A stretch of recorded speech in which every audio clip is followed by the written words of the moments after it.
Hello, my name is Lonijonli, and welcome to Hello Creators. I got this idea recently to create a podcast and feature some interesting creators.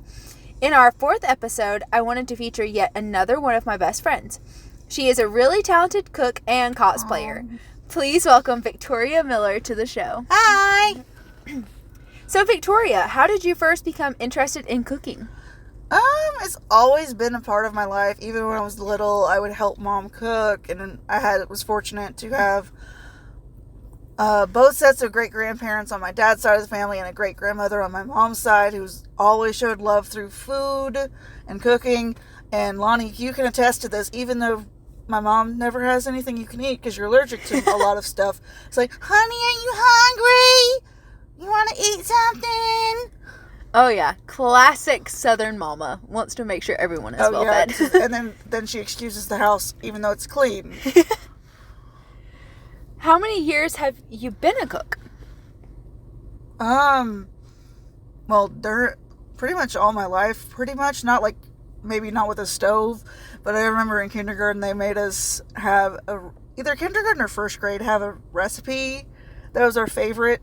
And for some odd reason, at that age, I think it was like 6 or 7, I thought the greatest recipe ever was a ketchup and cheese sandwich.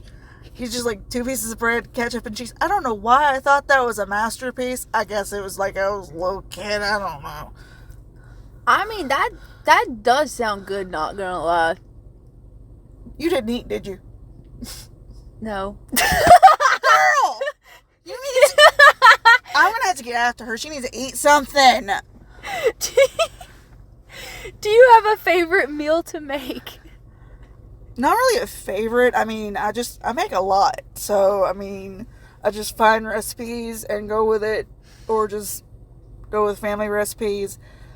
I actually am making my grandmother's sausage balls at work at Food City, but I was told very sternly, do not give my recipe away. You can answer allergy questions, but do not give my recipe away. I am 32, and my grandmother still scares me with that one look that says, oh, you're in trouble. But she's lovely. Classic Southern grandma. The sweet yet intimidating. Yeah. Do you have a particular routine or environment that helps you get into a creative mindset? Not really. Just sometimes either I see something or just something pops in my head randomly, and it just gets me in the creative mood, or just like, ooh, I really want to do this. How do you approach practicing your craft? Do you have any unique techniques or routines? Not really. It's more or less of, ooh, I want to do this thing. It's like the ADD kicks in, like, ooh, let's do this thing. Do you ever, see a video on TikTok or Pinterest or Yeah, Instagram? that's pretty much it. It's either like I hear a sound from a movie, TikTok, or whatever, and then it's like, ooh, let's do this thing. That works, though. I mean, you've created some pretty cool stuff from that. Yeah. What has been the most memorable meal? Well, even though you ate it and you keep eating it and refuse to do it, even though you can't eat bread, you eat pizza cake and Oreo balls, because you can't have bread and milk and you still eat it. You can't. It's like, I will be hurting for a few days. Yeah, I don't want you to hurt for a few days. I would rather do an allergy different accommodation than you getting on them pain. You're gonna fall over here. Switching over to cosplay, what has been your favorite cosplay so far? Oh gosh, it's been a lot. I like my Dobby cosplay from My Hero Academia, but I do really like my two elf cosplays. That's pretty much 2 different sides of my personality. My dark elf and my it's not really light elf, even though it's a pink wig and Cherry's dress, but still. And those were OCs, right? Yeah.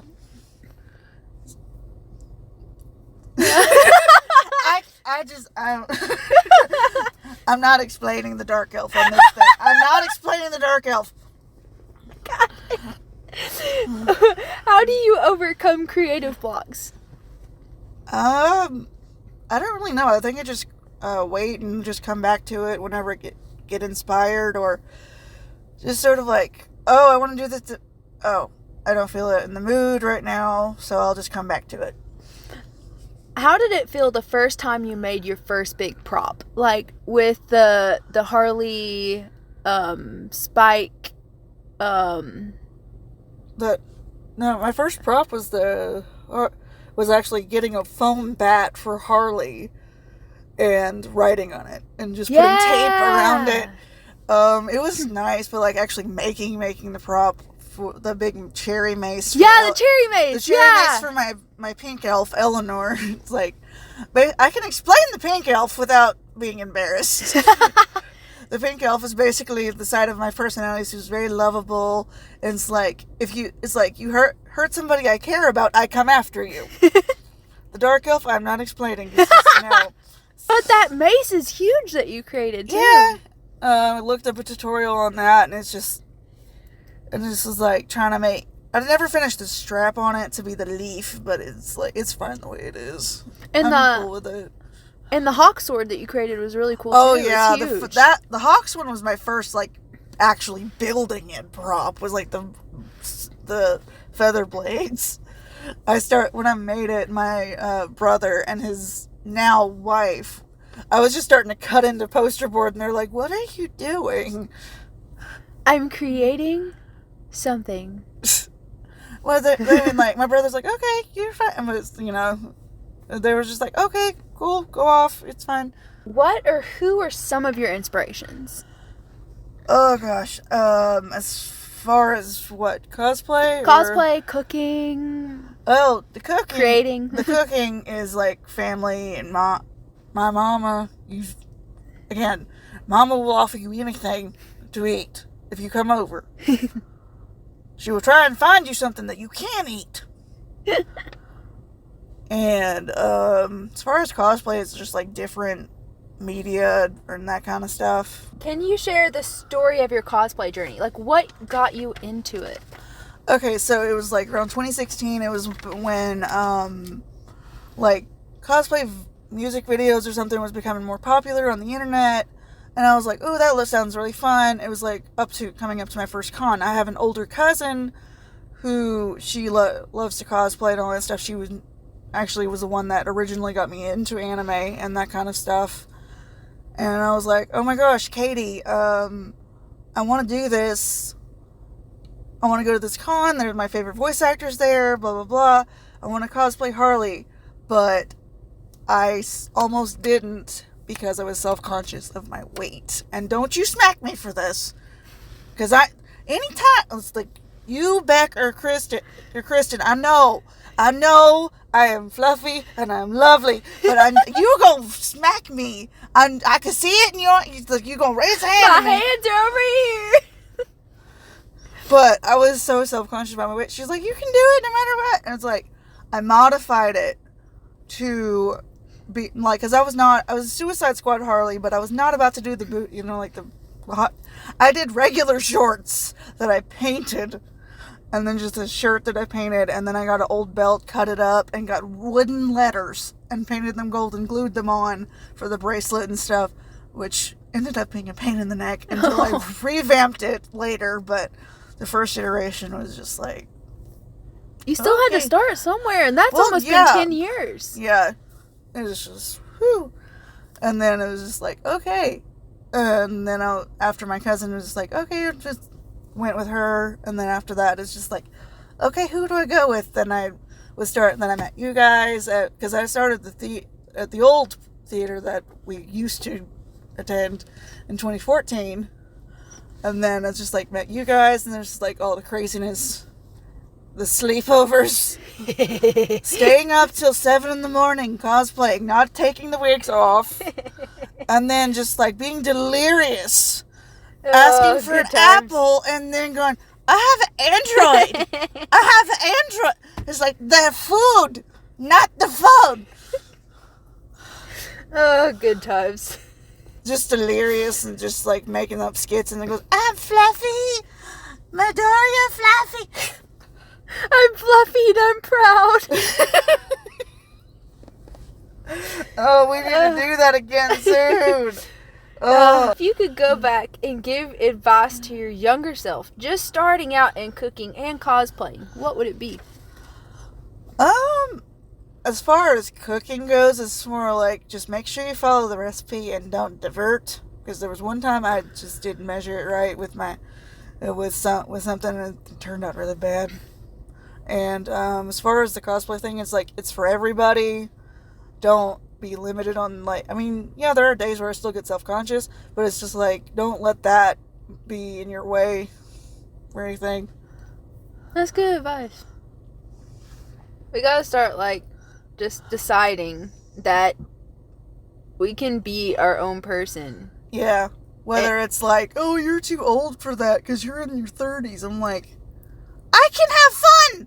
Yeah. What part of it just says that, oh, just because you're in your 30s, you can't have fun anymore unless it's going to it's like, I don't see, I'm not gonna trash you if you just don't hurt anybody or yourself. Yeah. But, I don't like it. I don't. My partying is like going to an arcade in costume or going out in public in costume. Yeah, it's fun. And then the shopkeeper's like, oh, I love your hair. What hair dye? Amazon. It's a wig. That's true. We can customize our characters, man. Yeah.